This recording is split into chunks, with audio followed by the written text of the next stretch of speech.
Wedged between Europe, North Africa, and Central Asia, the Middle East is undoubtedly one of the hottest spots in international geopolitics. Whether we're talking about energy supply, religion, terrorism, opaque finances, or wars, the Middle East is always in the limelight. We're talking about a place that is geographically as close to the West as it is socially, politically, and culturally distant. However, within this agitated region, there is a surprisingly stable group of countries with a shared goal: to steer the destinies of the Islamic world. A common goal, but with very different methods. Specifically, we can find two large groups: Saudi Arabia and the United Arab Emirates on the one side, and Qatar and Turkey on the other.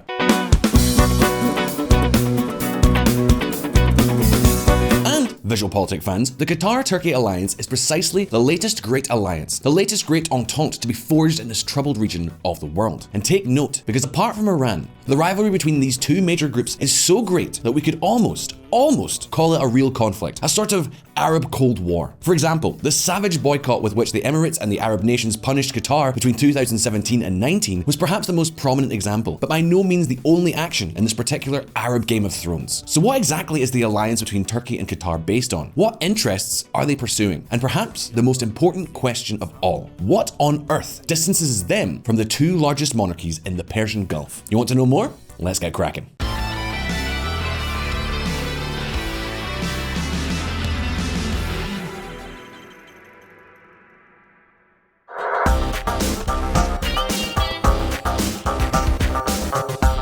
As it stands, the Islamic world is as complex as it is possible to be, perhaps sometimes even incomprehensible to those of us who are not part of it. But if we try to simplify the political map, we could say that there are, as you all know, two main religious branches: Shiism, which is mainly concentrated in Iran, and Sunnism, which is basically the prevailing religion in the rest of the Muslim world. Well, if we look closer and focus on the Middle East from the Sunni side, we find two large political religious blocs, what we could call the Islamist bloc and the bloc of absolutist monarchies. And then, between, there are some countries that play both sides, and, of course, different insurgent groups on either side.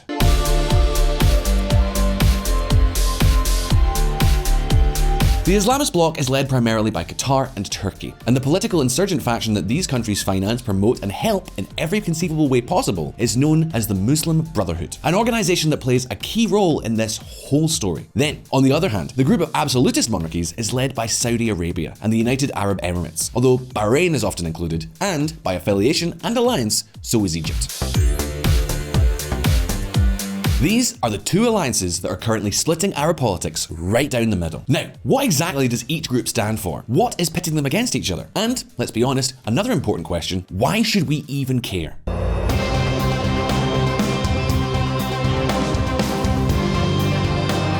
Well, you see, on the one hand, Islamism, or political Islam, is a theory that supports a kind of Islamic democracy as an essential political system. Its greatest exponent is the Muslim Brotherhood, a supranational and ultra-conservative organization that former President Donald Trump himself asked to be considered as a terrorist group. Well, the Muslim Brotherhood is mainly financed by Qatar and helped by Turkey. Then, in turn, this organization finances, advises, and collaborates with Islamist parties in much of the Muslim world. Their objective is to implement Sharia law and their particular vision of civil, political Islamism, which in practice clashes with the regimes of countries like Saudi Arabia. Of course, we're talking about a very, very unusual model of democracy, one in which politics and the state have the mission of imposing a religious interpretation of life, laws, and institutions. In fact, one of the problems it presents is the direct influence of imams, and in many cases, very radical imams.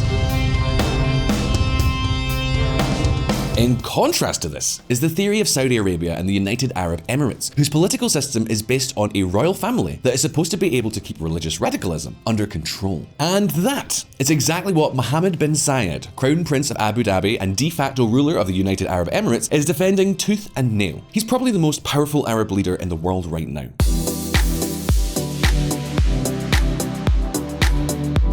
Well, the fact is that, according to bin Zayed, Arab society today is not ready for democracy, to the extent that openness to the world can only be led by authoritarian regimes. In this way, according to this political leader, promoting democracies would only feed fundamentalist groups that would end up winning elections. Of course, as you can imagine, both the UAE and Saudi Arabian governments are bitter enemies of the Muslim Brotherhood. And not only that, as the Qatari and Turkish bloc shelters and protects this political Islamist organization, friction, conflicts, and tense situations between the two blocs are the order of the day. And you know what? This is exactly where this whole story gets interesting. Check this out.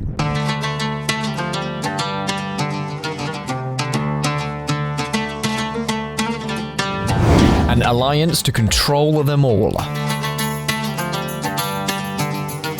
At this point in the video, I think there's a question we're probably all wondering. Where on earth does the friendship between two countries as geographically distant as Turkey and Qatar come from? What interests do they have in each other? Well, it must be said that this link began much earlier than we might think, specifically at the end of the 19th century. At that time, Qatar became part of the Ottoman Empire, but of course, the current alliance has nothing actually to do with that. The close Turkish-Qatari link took a giant leap when, in 2002, the Justice and Development Party came to power in Turkey. This is an Islamist party with a vision quite different from the secular Turkey that Ataturk founded. So, as you can imagine, the impression that this party had on Muslim Brotherhood was quite positive, and in fact, since then, the ties between the two organizations have become closer and closer.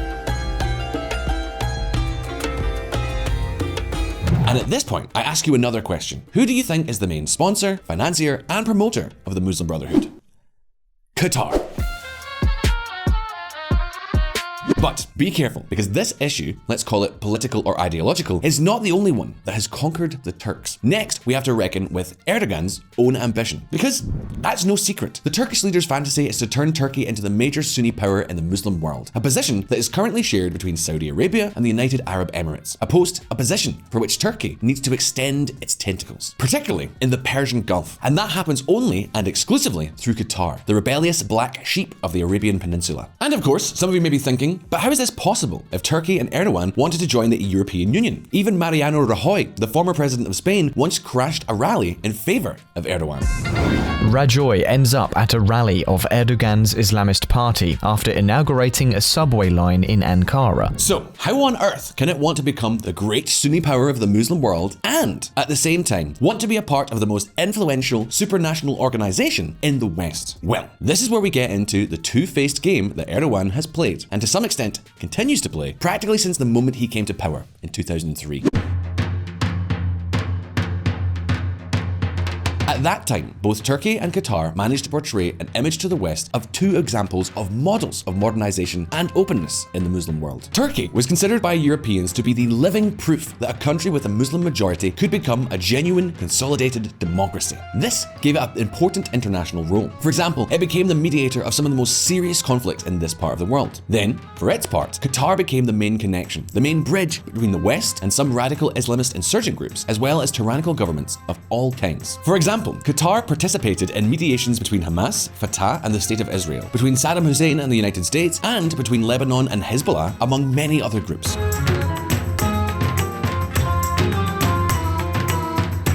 And this is exactly how Doha became the diplomatic capital of the Middle East and the Arab world. The last outstanding example was precisely the negotiation between the Trump administration and the Taliban, in which the US withdrawal from Afghanistan was agreed. Everything was going smoothly and at full throttle. So much so that under such circumstances, Turkey and Qatar seemed almost textbook. On the one hand, Turkey was gaining influence and political clout thanks to Qatar, while Qatar was gaining the protection of a NATO member and military giant. And it is right here that we have to make a small digression. Qatar has always lived under the paranoia that any day they could be invaded by the Saudis. Because, let's face it, relations between these two countries have traditionally been atrocious.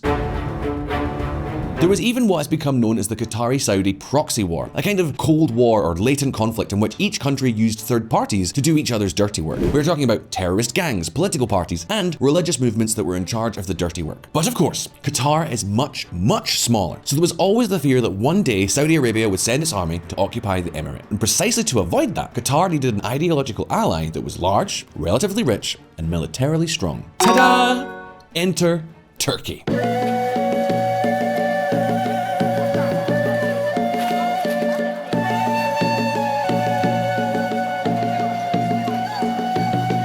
Gradually, Qatar and Turkey managed to position themselves as a kind of arbiter among certain sectors of the Muslim world. And in 2011, they wanted to take a step further to play a much more active role in Islamic geopolitics. It was then when they began to invest millions and millions of dollars to support all kinds of insurgent movements, revolutionary groups, and even groups considered as terrorists by a large part of the international community. All with the aim of bringing down governments and replacing them with Islamist parties loyal to the Muslim Brotherhood. We are talking about groups such as Hezbollah and Hamas, among others.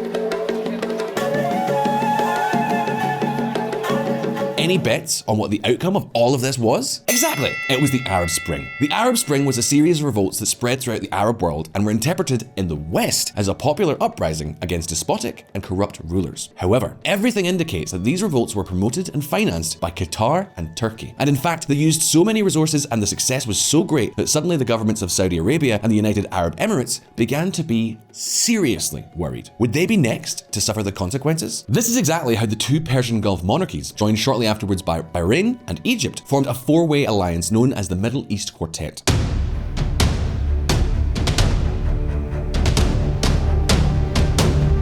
Of course, this quartet declared Qatar and Turkey a threat both to regional politics and to its own interests. From that moment on, Qatar became more and more isolated from its neighbours and also increasingly threatened, making it more and more dependent on Turkey. And then, on the Turkish side, do you remember the coup attempt of 2016? Well, it's still not clear who orchestrated it, self-imposed coup or international coup, but many fingers point to the theory that it was backed by the United Arab Emirates with the aim of overthrowing Erdogan. Middle Eastern supporters of Turkey's failed coup. A year on, the UAE and Egypt's involvement in Turkey's failed coup attempt is more apparent than ever before. And although all this fuss may seem in practice to be a diplomatic and political failure, the truth is that Turkey got what it wanted: to counteract the great Arab petromonarchies and achieve a prominent political and even military presence in the Persian Gulf. The fact is that this situation created such immense tension that the events did not take long to unfold, and what happened, happened. 5 Arab nations moved to isolate Qatar, putting the US in a bind. Arab powers list 59 individuals as Qatar-linked terrorism supporters. We've covered the blockade in a couple of videos here on VisualPolitik already. Videos in which we've already told you how, far from making Qatar change, the blockade served no other purpose but to unite the emirate of the Al Thani family with Turkey. And also with another arch-enemy of Saudi Arabia. Qatar restores full relations with Iran, deepening Gulf feud. Obviously, yes, Qatar suffered economically from the blockade of its neighbours. But we are also talking about a country so damned rich that, as a leading Qatari banker said, this would only mean that they would have to go from 5 servants to 3. The fact is that, although the blockade is now a thing of the past, the tensions between the two blocs continue. But at this point, what if we put aside the political and strategic aspects and focus a little bit more on the numbers, on the economic part? What has this whole story meant in terms of money? And pay attention, because this is important. Every favor comes at a price. The economic relations between Turkey and Qatar have increased since the alliance was launched in 2002, but perhaps not in the way you may be thinking. Interestingly, Turkey's trade with Saudi Arabia and the Emirates has grown more than with Qatar. I guess size does actually count here. Of course, that's not the whole story.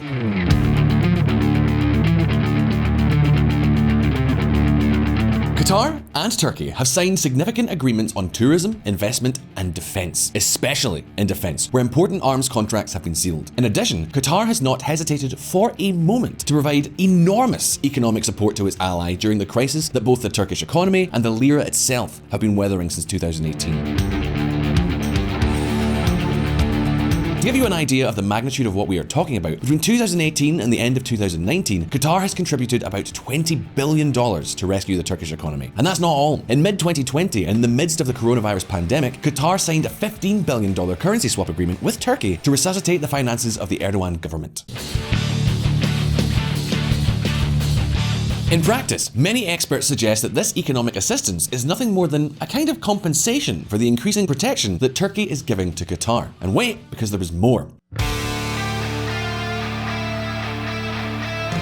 In economic military terms, since 2017, Qatar has finalized the purchase of numerous pieces of Turkish military equipment. And not only that, the Qataris have also granted loans to Turkey's military industry and have invested $100 million in BMC, one of Turkey's leading armored vehicle manufacturers. This is how Qatar, the third largest arms importer in the world in recent years, has become a major customer of the Turkish military industry, a precious support at a very difficult time for the Turkish economy and companies.